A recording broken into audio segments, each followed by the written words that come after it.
Amacingwane phakathi akagugi guga abafocus shuko njalo ngulunga siyabingelela lapha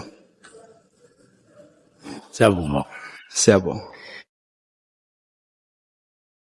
Macingwane ngicabanga ukuthi awukho umbuzo ongawubuzwanga futhi sizogcina siphinda into eziningi kube ngathi asiphilile kahle emakhanda kodwa ke kukhona indawo engifuna sike siyibuke ebaluleke kakhulu kuthina ama South Africans engicabanga ukuthi isimilo sibaluleke kakhulu nobuntu uyabona nje mangikubiza nje ngithi phakade elingagugi uthi uphakade akagugi guga abafocus uchaza ukuthi thina abantu siyayiqhenya ngezibongo zethu uma kungavela nje iqhushu insizwa yakwaZulu lapha ya ebizwa ukuthi umageba you know a character you expect from that person u expect umuntu oshayayo nenkani ngenxa yokuthi sibonge sibuya koShaka Zulu built by a character yoZulu Macingwane ke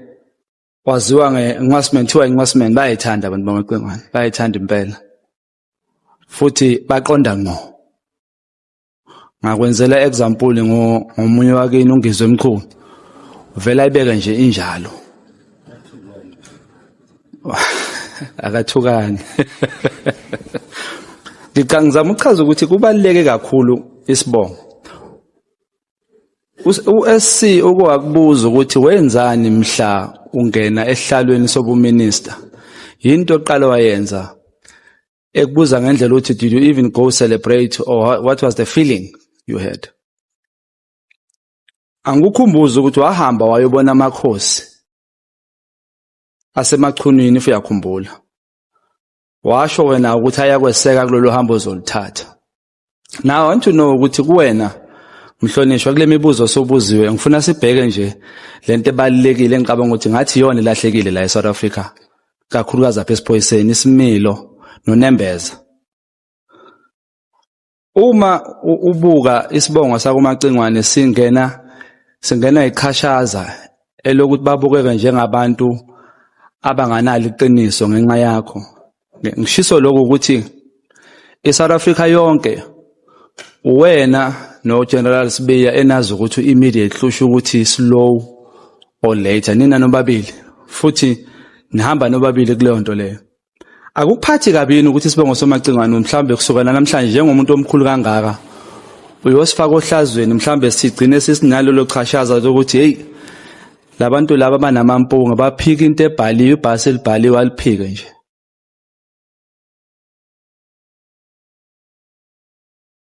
Ngicabanga ukuthi kulolo daba selixoxiwe lwafinyelela ekugcineni kodwa ke senga-eda nje ukuthi anything noma yini ehlukumeza isibongo sasemachuneni noma ngabe yini iqhama ngayiphi indlela njengoba noma yini ehlukumeza abantu besinye isibongo ingabaphatha kabi so noma yini eqhamukayo engaphatha kabi isibongo sasemachuneni ingiphatha kabi or ingangiphatha kabi noma ngabe yini so ngaloko ke mphathi wami ucabanga ukuthi mhlawumbe ungalithatha lethuba ulisebenzisa ukuthi usho ukuthi cha lokuthi ngiqinisa ikhanda ngithi immediate uminisha lokho engaminishi lokho for the sake of isibongo sabantu bakithi angihloniphise ngijike leyo mpendulo ucabanga mhlawumbe lokho cha angikucabanga hayi ngikunikele lelo thuba mphathi wami how confident are you kuma skills and competency wakababa uGeneral uSibiya Ngubuza lokhu ngoba in his competency report specifically page 8 and 9 it says he failed in his words it was not positive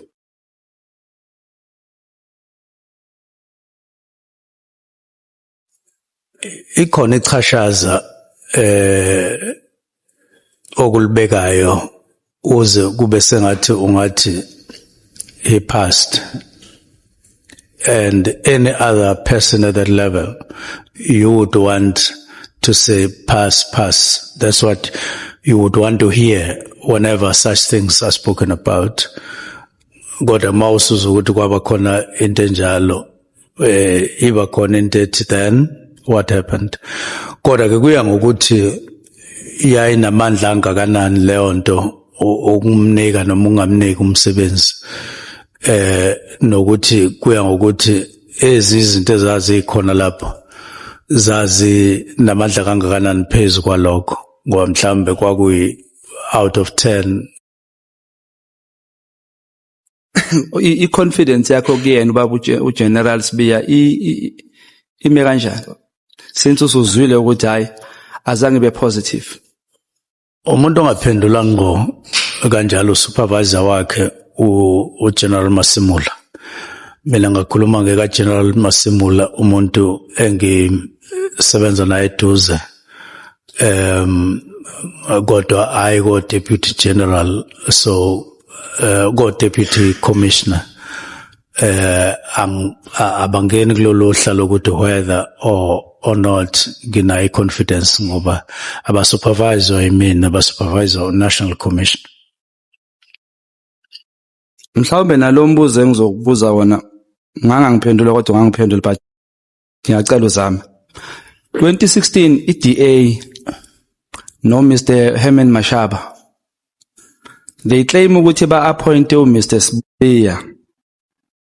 Do you have any idea ukuthi why they concealed to the South Africans or from the South Africans ukuthi they hired a person who doesn't meet the competency requirements?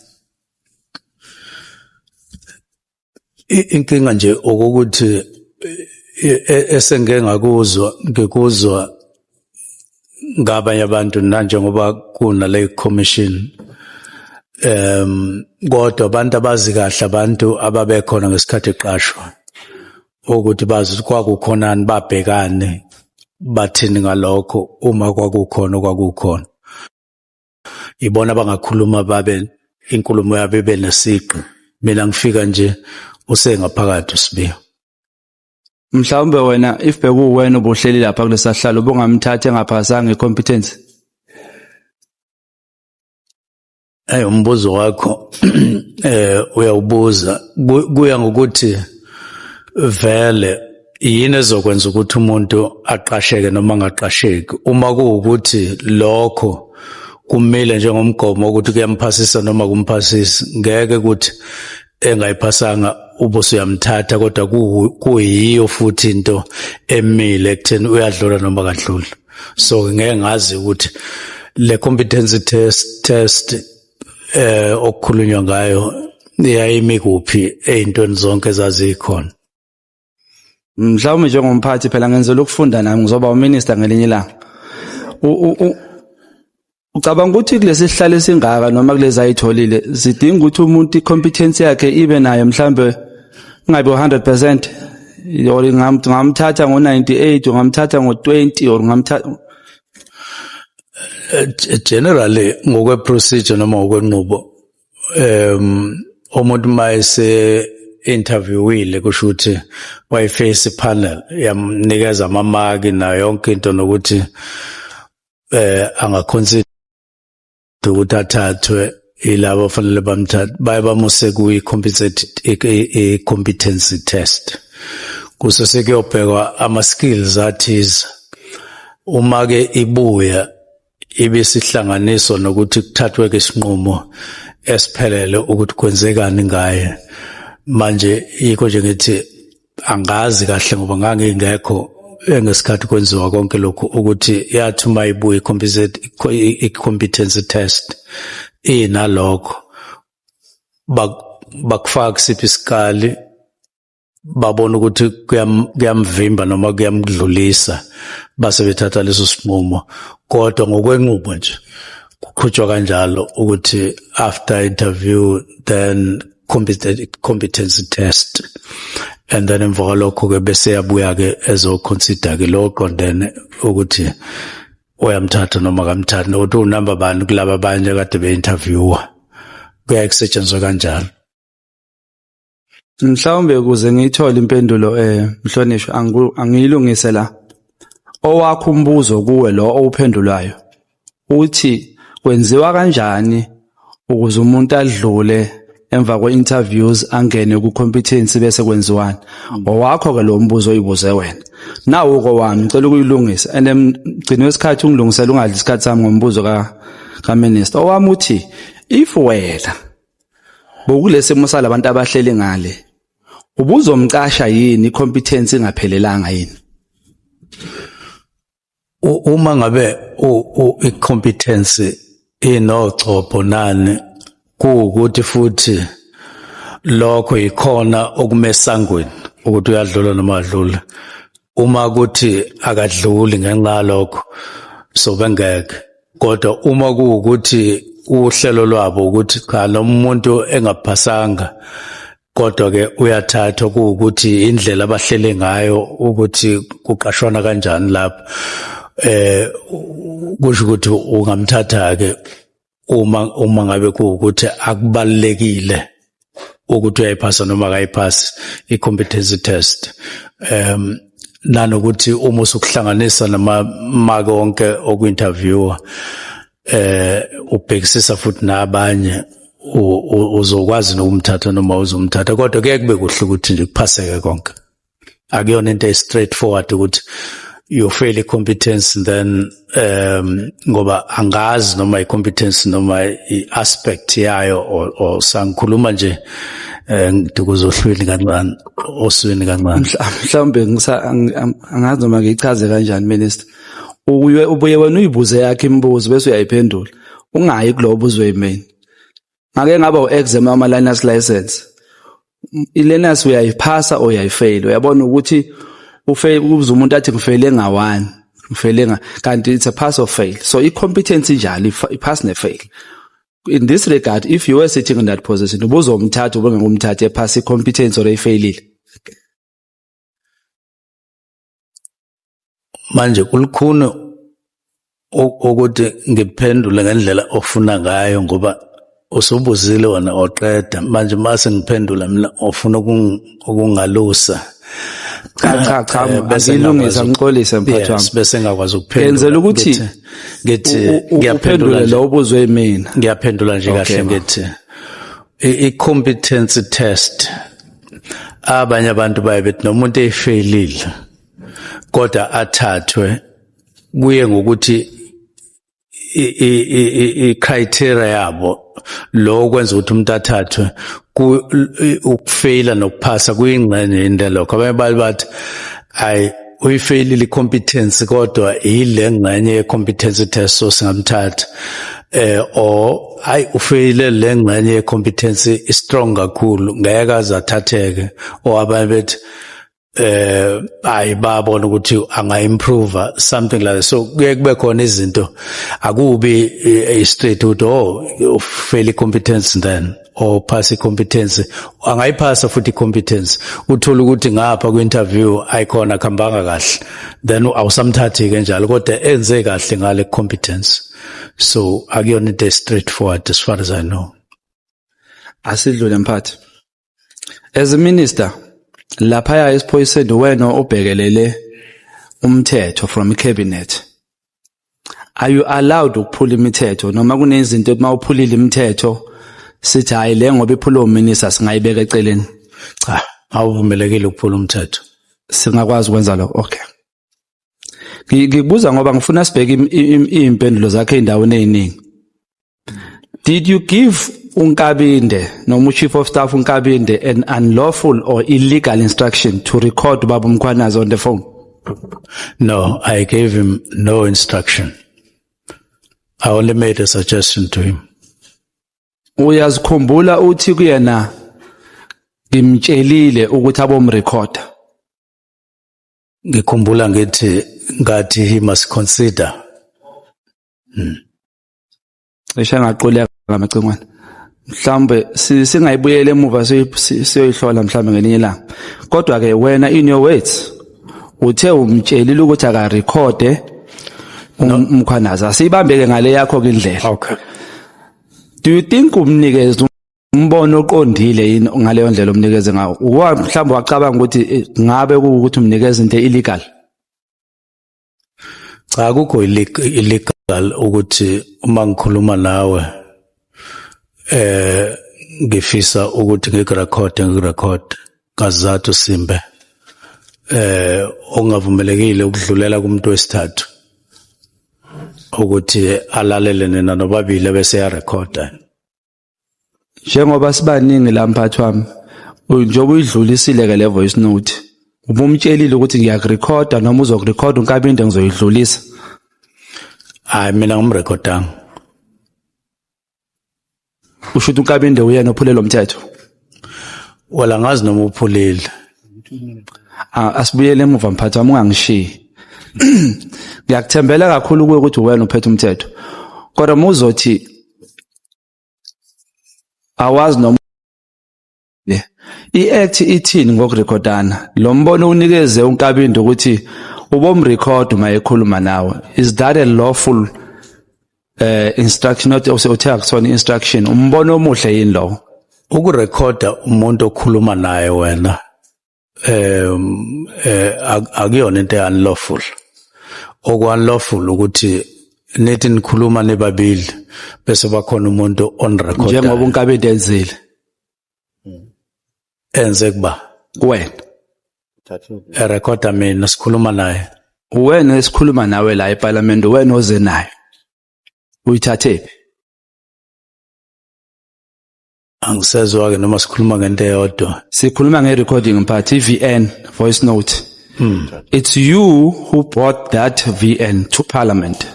Therefore, that means Mkhwanazi unkabinde took it somewhere and gave it to you. Then you become number 3. Is that what you are saying? No, ngithi umthetho uphuleka uma abantu bekhuluma bese uqhamuke ekhoneni bese uyaba recorda.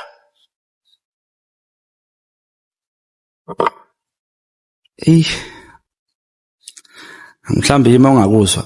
Kulesi sigameko esenzakele. Are you saying ubaba unkabinde lento ayenzile ukuthi a record ubaba uMkhwanazi engamtshelanga 1 bese 2 eyithatha ke le recording ayidlulisele kuwena which makes you number 3? Akenzanga into wrong according to you. Uma urecorda inkulumo oyikhuluma nomuntu ngqo njengoba ngeke ngasho ngathi akukhona intombazane engangakhuluma nayo yangirecorda ngazi yayisihlela yonke indawo leyo nkulumo kodwa umthetho uthi uma ngabe lo okhuluma nawe ekurecorda akuyona into yokuphula umthetho. Ngifuna ukugcina lapho nje angifuni ukwanda. Ngizodlula yabona ngalomthetho if bekuthiwa nje bekwenze bekuzocelela iveni imbela ngaphandle mawuphuma uyigebelela iveni ngoba uphukile lo mthetho asingaye eceleni mphathi wami. So uyavuma ukuthi wena onikeze umbono namhlanje njengoba sowumbona that day beku instruction kunkabinde ukuthi akamrecord. Cha ngaze ngimnikeze instruction umnikeze umbono wena omnikezile. Did you not under oath say that awumazi Brown siku committee? Angaze ngisho ukuthi angimazi Brown. Ngomhla ka 5 March. Hayi angaze ngisho. Wathi uyamazi uBrown? First time ubuzwa ngoBrown. Angaze ngisho ukuthi ngiyamazi uBrown ngomhla ka 5. Angaze ngisho futhi ukuthi angimazi. Ngathi akayona i-associate, in other words akayena umuntu engisondelene naye esibhema naye ugwayi. Ngaphika lokho phela. Ngathi mosho yintsha lempendulo nginenhlanhla yokuthola impendulo ezintsha angizobhora abantu la phakathi. Cha ngithi mhlonishwa idlalile la isayilalela ithi the person that General Mkhwanazi is talking about is not my associate. Isho kanjalo. Ekuqaleni comment yami ithi the person that was on the phone the photograph that was on the phone, I responded by saying, I don't know this person. Ngachaza ukuthi kwangena Brown law, it was not Brown. So mangathi angimazi ngangisho yena Brown. Kangisho umuntu owayesesithombeni ocingweni. Okwangena Brown. Lesithombe osinikwa ubani? Ngangisinezwa enye insizwa okuthiwa umuzi ngam. Mhla siku committee u virtual bakhombisa isithombe. Cha, angithi mina ngesikhathi siku committee ngase ngiqoqela iCommittee into eyake yenzeka kumina ngelinye ilanga ngikwe ekisendaweni ethize ngihlangana nomuntu ethi khona umuntu onje kanje ohambe ekhuluma ukuthi ngase ngithi lo muntu ubani lo muntu ngaze ngathi awungikhombise uma ungasithola isithombe bongikhombisa wase ngikhombisa ke emva kokufuna. Hayi ukuthi sasikhona isithombe eParliament kwangekho sithombe eParliament ngangixoxa indaba ngokuqala iCommittee. Isitory sokuqala ngasixoxa ngase ngixoxa sesibili story somuntu wangifonela ethi kunomuntu ngapha eWitbank ohambe ethi ukoleka imali ethi umfowethu omncane ongilamayo ngase ngichaza ukuthi ayikho into enjalo ngoba usahamba emhlabeni. So kwakuzitori zami nje lezo ezimbili. Ngona uqinisile minister itori hayi. Uphiwe. Uyakhumbula uthi uprincipal we-issue yakacwecwe usethathile ama blood test waphinde wena futhi wajika wathi no akawathathanga? Yes, ngiyakhumbula.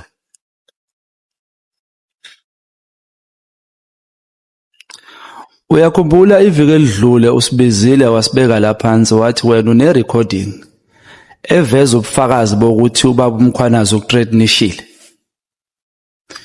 Cha, ngithe kune recording engifisa ukuthi iParliament lizwe or iCommittee lizwe la khona kune recording ethize ngase ngichaza ke uma ingasenzeki leyo nto ukuthi kube kuphi la kube khona inkinga. So ngakusasa askes baba ngakusasa. So sisesokhuluma ke ngalento yale voice note. Ngizama ukuza nepattern yokuthi amahlandla amaningi minister uvamise ukuthi ngathi kuyayiphumela la kuwena uvela uphendule bese ngelinye ilanga ubuye uzoyishintsha lempendulo uphendule ubuye awuyi research yini mhlawumbe into oyibuza noma uyiphendula bese uzobona phambili. Can I raise a point of order? Cha kunjalo. Yes, Chair, with due respect to Umhlonishwa Ushong. And I would sympathize with you, Chair, as well, because you may not fully understand Zulu. But when somebody says, Kushuguti lagwena kuyasiphumela, what is meant is that, one, you are just talking without even thinking. So somebody is just saying something which is not a reflection of a working brain. I mean, it's like somebody, let me make another example. Maktwa, when they say kuyasiphumela, it's like somebody who can't even control themselves when they need to go to the bathroom to pee. They just release the pee along the way to the bathroom. In Zulu, it's right in that context. So I don't think it's correct for the honorable member to say to the minister, "Lagwena kuyasiphumela nje." I would like to suggest that he doesn't use that language. Thanks. Must withdraw it, in fact. I think Chair umhlonishwa ngokukhulu kuyithoba. Angibonga ukungikhuza kakho ukukhuza abantu abadala isibusiso ngesinto. Ungivimbe ngakaqeda ukukhuluma ngisathi mhlambe kayiphumela ungakayenzi research mhlambe le part ethi research akayizwanga but makuthi izwakele kabe ngiyixolisela but ngibuza ukuthi kuyiphumela kunga researchwanga yini ngiyixolisela. You apologize. It is an apology. You heard what he said, Honorable Minister. Clearly. I have no problem with the apology. And the context that is being given is the correct context. It's a correct context. The apology is accepted, Honorable Member. Ngixolisa kubaba uNtuli kakhulu ngoba angimthukanga umhlonishwa. Honorable- Ngichazile egcineni ukuthi research kuyiphumela kunga researchwanga. Honorable, Apologies accepted. Honorable Shongwe is humbling himself before you. I I accept the understand kuyazwela apology. che ngiya understand. Nami I accept unconditionally. Amen. Uyakhumbula mhlonishwa sisethendeni leli ngalela lishayisa ngomoya usithembisa inamba ye call center wathi uzosibuyela nayo. Yes, ngiyakhumbula. Wayithola. Yes. Wabuya nayo wasinika lela langa lela. Inamba kwa inkinga issue mangikhumbula kahle mhlawumbe ke ngiyakhohlwa ukuthi iyasebenza noma isebenza. Inamba ngayinikeza kwasoba ukuthi ziyasebenza yini. Now abanye babethi ayisebenzi abanye bethi ziyasebenza ngaphuma Wena wawuthini mphathi? Wawukubaphi kulaba ngathi babili? ziyasebenza. Okay. Ngaphuma ngafona yangasebenza inamba ngacheck ukuthi yini ngasebenzi kwathiwa babili abantu abasebenza kule call center kwathiwa oyedwa ubeme passage ekhuluma nocingo oyedwa ubese bathroom so bengekho umuntu okoperation ngase ngithi abayivale leyo nto ngoba ingenzela ihlazo kubantu kanti abantu bakhona babili ukunje omunye use passage ngalesikhathi kufuna ubulibele ucingo omunye use bathroom ngase ngithi akube khona umuntu okhona ngaso sonke isikhathi kwenzeka kanjalo. Ngifikela umbuzo ukuthi ngibuza ukuthi Nhloboni yefone le wakuyi cellphone eyodwa yini for country yonke? No, kwakunabantu ababili e-call center. So lo oqala kwathiwa ngesikhathi ngifona mina ngicheck ukuthi nabo abantu befona kodwa ucingo lithathwa umuntu wathi ubese passage ekhuluma ucingo lakhe omunye ubese bathroom. So uchaza ukuthi bathi kuwena yakhala le phone but azange ibanjwe. Ifoni yase call center Yakhala. yakhala. Yes, yangabanjwa ngoba akho umuntu. Ngicela ukusho mina ukuthi le phone engasebenzi mphathi azange ikhale. Wena wake wayihlola wena ngokwakho.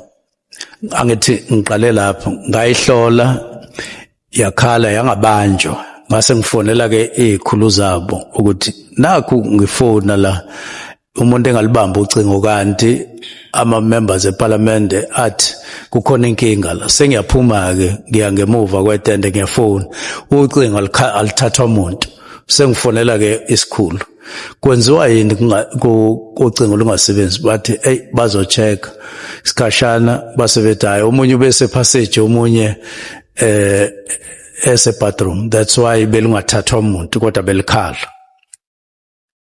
Angisebenzisa igama elithi tendency bengizothi umkhuba manje honorable chief ebuzolimala alithathe kabi. Lona mkhuba uyawubona ukuthi umningana la kuwena ezintweni oyikhuluma zingahlolwanga bese ziyohlolwa ngamuva. Njengakuphi? Case ekacece wathi igazi lithathiwe. Ngase ngiyachaza ukuthi Cha mhlambe ungawuphendula wakho umbuzo wami uthi uyawubona lo mkhuba ukuthi uba mningi. Owakho uthi ngachaza na. Cha wakho umbuzo lo. Owami uthi uyawubona yini ukuthi lo mkhuba mningi. Umuntu ezophendula ukuthi ngachaza ukuthi umbuzo wakho uzothi wachaza na. So asike mhlambe silungise mphathi. Wami umbuzo uthi uyawubona lo mkhuba noma le tendency ukuthi kuwena kuyakhulumeka bese kubuya ngamuva kuyalungiswa. Cha anguboni njengomkhuba kodwa ngiyabona ukuthi kuke kwenzeke kube kanjalo. Kaningana. Mhlambe konke mhlawumbe sithi konke nje kule ngiyibuze la. Kusho ukuthi useyiphendula manje Cha ngiyabuza ngithi sithi mhlawumbe konke noma eyami impendulo ethi kuyenzeka. Ngiyabonga. Kukangakanani ukuthi kena mhla ka 31 mubhala lencwadi. Kwakunale nkinga yokuthi wawungakahleleki kahle wawungakahlelelwa kahle ukuphenduleka mhlawumbe uthola information ephelele wasuthatha lesinqumo ukuphuthuma kuze kungene lo immediately disband. Cha incwadi engayibhala esemthethweni futhi isebenza ngaphakathi umthetho sisekelo. Udaba luka immediate lukhulunyiwe ngomyalo kaSihlalo bengicabanga ukuthi silisongile kodwa uma ufuna ngiliqale phansi ngingaliqala. Cha, ngiyasaba ungayiqali mphathi wona ukhuthele ungayilanda yiyo ngayisa kude kakhulu. Kodwa angu interject mhlawumbe for the sake of isikhathi. Okay.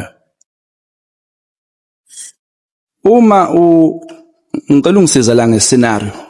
Okay. Uma umuntu ezothi start a process of disbanding iPKTT immediately. Wena makuwukuthi wena uGeneral Sibiya uhlele lapho. No angasebenzisa uGeneral Sibiya ngisebenzisa umuntu ongathi uyacabangeka. Ubaba uMkhwanazi mhlawumbe. uGeneral Mkhwanazi uthi lapho ngikunika instruction mina nguMinister Mchunu.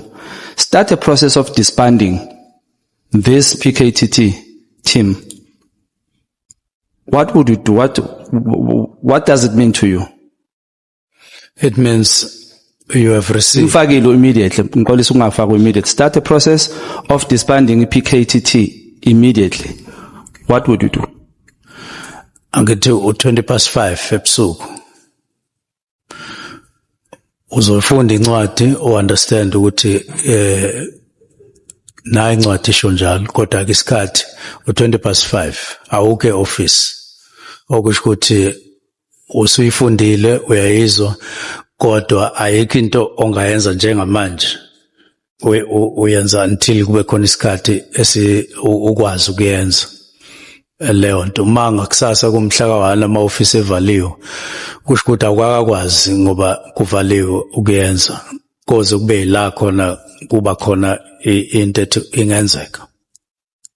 Then umuntu mayezothi disband immediately buzo wenzani? Success or 5:30. Angithi yikho lokho engikuphendulayo ukuthi uphethe incwadi ethi immediately. Mhlamba ngiphinde mphathi wami mhlamba ngizwanga. Nice. Okay. 5:20 ntambama mhla ka31. Yes. Ethola incwadi ethi immediately. Bhala bese ethi immediately. Oh, okay. Akho team phela phambi kwakho ukuthi thatha ucela uhlakazi. Kumele uye office livaliwe umhla ka31. Lisazovala futhi nangomhla ka1. Mhlawumbe uzoze office ngomhla ka2 noma ngomhla ka3. Bese uqala ke iprocess uqala ngokuqalwa ngakho uze ngokulandelayo. That is when you are doing a process of disband, right? That's a process. Yes. Immediately. Yes. And you have started immediately. Awulindanga. Yes. Siyavumelana. Ngoba nje bekuvaliwe office. So uma uyithole 5:30 namhlanje nge31st iletter. Bese ke mhlawumbe sithi ngiyabekisa nge2 iMonday. And you are supposed to report at work. You get a letter that says disband the PKTT immediately. What would you do in that regard? Angithi ngizoqala iprocess. No. Ngangihlukanisa. Start the process of disbanding PKTT. That's a question on its own. Sidlulile kuleyo. I-process ile slow. Now this one says disband PKTT immediately. Doesn't that make PKTT with immediately after the letter? Umuqala nje instructor give instructions uthi valani kuyavalwa lento kuyavalwa. Doesn't that give that qualification? Cha ngeke ukwazi ukwenza kanjalo. Kufuneka ukuthi uqale ungakwazi ukwenza ngeprocess. Uqale wazisa abantu aba-relevant. Niqoqe futhi ukuthi nizoqala kanjani. Qhubeke kanjalo. Yiko nje ngithi ngeke nje uvela usuke nje. Ushuthi kwasekuphuthuma ngaleyo ndlela leyo ukuthi ubungalinda ukuthi uvule emsebenzini unyaka ozayo ukuthi ubhalele incwadi ethi immediately. So yiko ngabeka umhla ka20 ngathi kufanele kube ne report ebhalwayo esho ukuthi sizokwenza kanjani and so umhla ka20 hayi ngakusasa. Ngibuza ukuthi wawujahena ungalinda umhla ka20 ubhange umhla ka20 ubhalele incwadi bese iqala iprocess emva kamhla ka20 kwakujaheke yini yayijaheke ngaleso sikhathi leso? Akukho la okubhalwe khona ukuthi kwakujahekile kubhalwe ukuthi ngomhla ka20 akube khona preliminary report. Akukho nje igama lethi but udisband immediately khona. Yes ukhona kodwa report ibe mhla ka20. Okay. Umuzoza la uzosinikeza lobufakazi mhlawumbe noma uzosibriefa live as parliamentarian. Yes. Ukuwahlangana nobaba uSibiya nathi ukushare ama notes enzosinika wona la. Amanotsana. Mhlawumbe into enzosikhuluma le briefing sayilelo. Le report enisinikeza yona. Nike nahlala mhlawumbe nathi mase ngibuza imibuzo mina ngizophendula kanje nabakubuze lo nawe uphendule kanje nami ngizophendula kanje. Icaka zesihlanu. So kuza kanjani ukuthi eSouth Africa uwena nobaba uSibiya obhale ku statement sakhe uGeneral Sibiya. Ku statement sakhe ubhale ukuthi wamnikeze kukhona isinqumo esiphume lapha esithi must disband immediately, and he even says now yena faka unaw yena. But uyabuya yena uyajika futhi useshintsha immediately usefana nowakho immediately uthi hayi immediately akamini uthi valani manje umina later. So kuza kanjani ukuthi no2 ikhuluma into ecishe ukufana kanti eqaleni ubeyibhale kahle uhamba nathi ama South Africans siyafana ngenkulumo sekujika mase kufika la. Ngikwazi ukuphendula okwenziwe yimina nokuphendula umbuzo obhekiswe kumina mawusubhekisa kuSibiya nakumina ngesikhathi esisodwa kusho ukuthi phela ngizophendulela yena. Awungaphendula lokwakho ukuthi kube icoincidence ukuthi kufane noma mhlawumbe awunibona nami. Anginakho la ukaSibiya so angiboni ukuthi kufana kuphi nokwami kuphela njengamanje. Bengaze kulethe ukuthi nakho ukaSibiya nakho kwami. Ngiyahluleka mphathi ngoba honorable chief whip uqeda ukukhothela lento engikhulumela yona la manje awukushonga ukuthi awunayo lento leyo kuyena awushonga ukuthi awunayo kodwa uyiphendulile. Cha uchazile uma ubumlalele kahle umhlonishwa uNtuli uthe uzongifundela izinto uzofika athi ku paragraph bani kunokuthi nokuthi ku paragraph bani wasenza kanjalo ngase ngiphendula into eqondile manje ke awenza kanje ngoba enzile. Ngixolisele lokho mhlawumbe ke ngikhulumela kulelo phuzu akufundele lona ngibona ukuthi angakufundeli lona ngoba uqeda ulifundile. So ngakho ngibuza ukuthi kulowo mbuzo lo ubaba uSibiya athe kuye immediately means now then later changes to into ayikhulumile ke wasethi usefana nowakho ku immediately later. Do you see the similarities and do you think it's a coincidence noma benihlangene nakhuluma? Angiwabone until kuze kube khona into okhuluma ngayo la kaSibiya nengikhuluma ngakho mina. Ngicabanga ukuthi angeke kuthiwe suyeke immediately ngathi uyakulimaza impela immediately awufuni ukuvuma. Bengiya la awukulimazi mhlonishwa kodwa ngithi ngiyafakaza manje ke kufanele ngifakaze ngento mina self ngingabuye bese ngithatheka nje okushiwo umhlonishwa bese ngikwenza ubufakazi bami angikwazi ukwenza njalo. Uyawabamba yini ama caucus namalunga wasesiphoyiseni laba abaphethe caucus yaba nama caucus nje umkhabule eceleni nje hayi kuba nemhlangano lapho hayi ama caucus into formal hayi kuba nemhlangano nje ngiba nomhlangano no National Commissioner ngasho ukuthi ngibambe imhlangano cishe ngaphezulu kwa9 to National Commissioner 1-on-1 ngabamba 28 or more so ile umhlangano bakhona kuba nama minutes lapho kulomhlangano kuba no PA secretary into enjalo impela nje isikhathi esiningi kwenzeka kanjalo kodwa hayi mangino National Commissioner siba sobabili akubabikho umuntu othatha ama minutes. Okay masibonga kanjalo. Uma uGeneral Sibiya ecela meeting ethi ithinta noMotlala nefamily sorry icela ubaba uMkhwanazi uGeneral Mkhwanazi cela kwena meeting. Uma icela le meeting uthe wena uyingabile because of ibinga qualify according to the structure mhlawumbe uvuma ngaso noma angisakhumbula impendulo yakho kodwa ibingalapho mhlawumbe ungangikhumbuza kancane.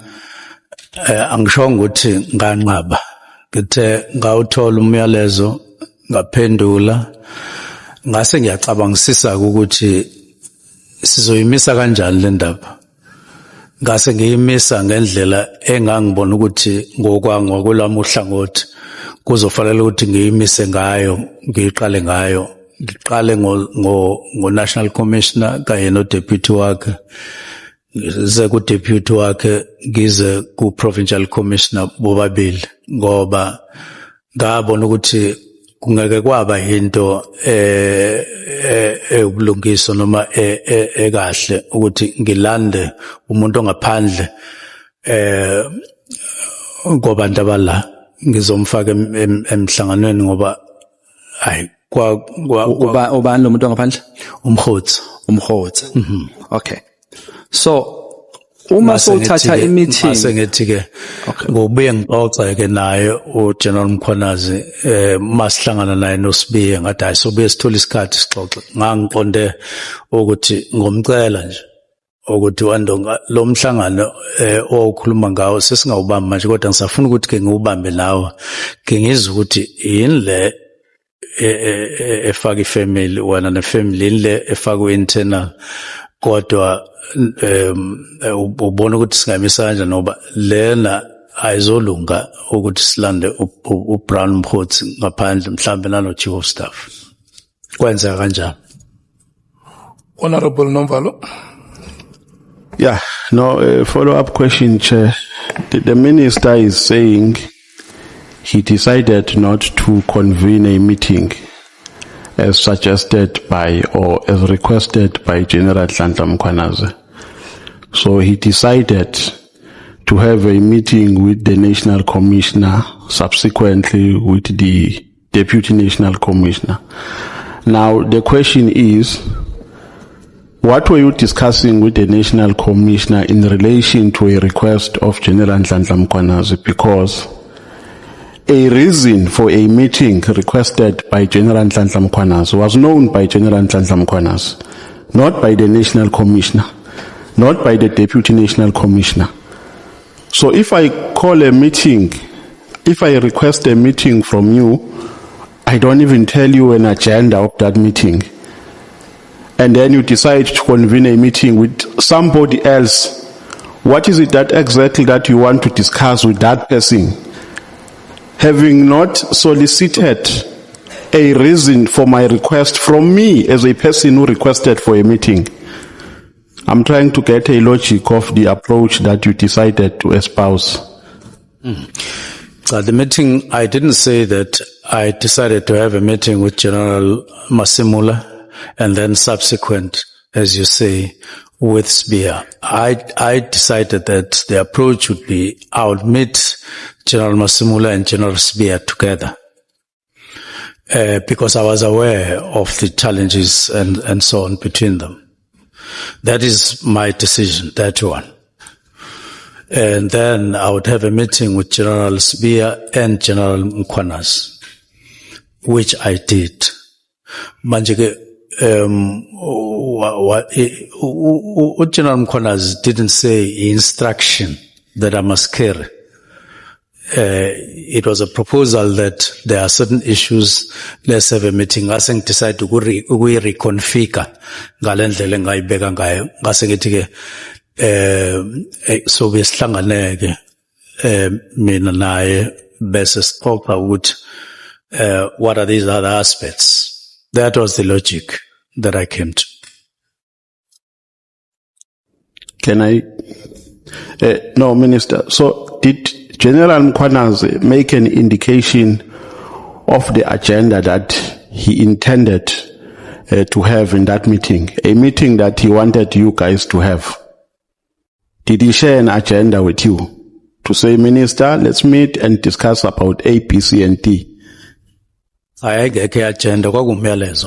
So why? Because according to the explanation that you have given, there is no nexus between a request of General Nhlanhla Mkhwanazi and a meeting that you decided to convene with the National Commissioner. To discuss what with General, with General Masimula in relation to the request made by General Nhlanhla Mkhwanazi. Because you didn't know, he didn't share the agenda with you. So you didn't know the items that he intended to put on the agenda during your meeting, had you consented to his request. No, I don't think you are following the whole thing. I am saying I was aware of other matters, other challenges between the National Commissioner and the Deputy National Commissioner. Now, 2, I've said the request was not an instruction that do this, do it this way.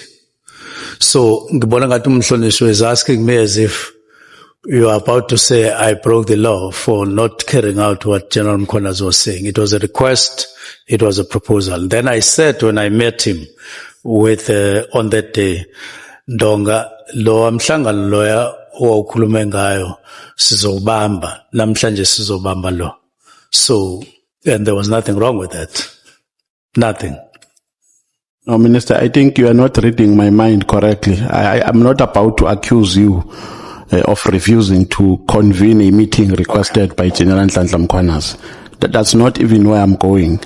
The point here that I want to solicit is, how did you anticipate what General Nhlanhla Mkhwanazi wanted you to discuss about, having not met him firstly to establish the intention or his motive for a request for a meeting?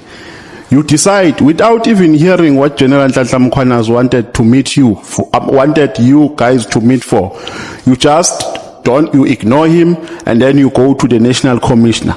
So there is actually no connection between, in my view, no connection between a meeting that you had with the National Commissioner and a request made by General Nhlanhla Mkhwanazi. Because if you knew, if maybe General Nhlanhla Mkhwanazi had put an agenda on the request to say, Minister, I want us to discuss about A, B, C, and D in specific terms, at least I would be in a better position to understand where you are coming from.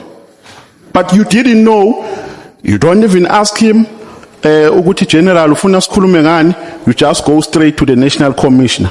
And you claim before this committee that the reason why you met the National Commissioner is because you wanted to speak to him first in relation to a meeting requested by General Nhlanhla Mkhwanazi. But Minister, if you insist on the response that you have given, there's absolutely nothing I can do. Yeah. Your window has expired. Thank you, Chair. Ngoba kutshe sengikhanyisela ilambu, Hlonishwa, ngizobuza nje imibuzo nje ewu-30 kuphela bese ngiyavala. Izoba u-30 nje kuphela. Okokuqala mphathi wami. Njengominister uvumelekile ukuboshwa mawenza iphutha? Bonwa. Ukuboshwa. Noma mhlamba amaphoyisa analo ilungelo lokuthi akuseshe, akubophe umugangile or mayekusola ukuthi ugangile or azoseshe ekhaya. Noma wena as a minister unento evimba ukuthi cha uminister akathintwa lapho. Njengelunga leParliament uyazi ukuthi imithetho yasezweni laseNingizimu Afrika iapply kuwo wonke umuntu ngokulinganayo. I take it for granted ukuthi you know that. And so I confirm that. So Mhlonishwa, kwenzekile ke ukuthi kuthiwe kwakho kufika amaphoyisa azosesha wajikiswa. Ajikiswe kanjani and esejikisiwe wenzeni ngaloko? Obani laba abajikisa amaphoyisa azosesha kwakho? Ya manje indlela oqala ngayo uthafike kwakho kanti mina ngithe amaphoyisa afika esangweni le estate. Okay. Eze kuba aseyiqondise lenkinga. Asefike ke esho ukuthi afuna ukuya la ngihlala khona. Kwakhulunywa ngendlela ngika-interview umuntu mina ngoba ukuthi ngempela lo wathini kodwa agcine ngangenanga ngoba ngiyathola nje sengithola ireport ukuthi amaphoyisa befikile angakwazi agcina esangweni. Lokuthi ajikisiwe mphathi uzwe nini? Uthole ni lo mbiko lo? Ngezwe ngalela ngaye kade efike ngalo. Kude kangakanani isikhathi befike ngaso mhlawumbe? Hayi noma ngakwazi ukusho ukuthi bebefike ngasiphi isikhathi, mina ngizwa ngasiphi isikhathi kodwa bafika ekseni, ngezwe nje nami kwakusesekuseni kodwa. Wakhola ukuthi amaphoyisa yini? Ukuthi kade kufika amaphoyisa yini? Akithi inkulumo ayisho njalo. Sesho ukuthi wena wakholwa yini mphathi? Ukukholwa nokungakholwa angaze ngifinyelele kukho engafinyelela khona ukuthi ngilalela inkulumo la afikile kwase kuthiwana awakwazanga ungena ajikile ngasenthi na okay mhlawumbe mangabuza mphathi into yanini lesikhuluma ngayo asanoma umhla ka9